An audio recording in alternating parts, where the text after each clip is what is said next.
Assalamualaikum warahmatullahi wabarakatuh. Bulan Ramadan telah mengajar kita untuk menjaga lisan kita. Hari ini kita tidak berpuasa, kita mungkin mudah melatah bila kita mungkin melihat dunia politik, kita lihat menteri-menteri yang beragama Islam, mungkin kita melihat anggota parlimen dan sebagainya, orang-orang yang ada kuasa.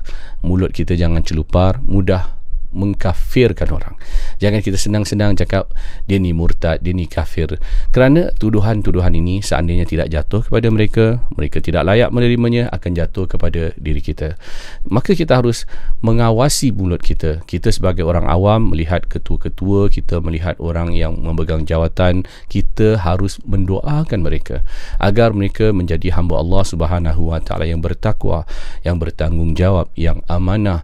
Jadikan mereka hamba-hamba Allah yang mengikuti peraturan-peraturan agama Allah Subhanahu wa taala dan menjadi hamba-hamba dan ketua-ketua yang adil kepada kita.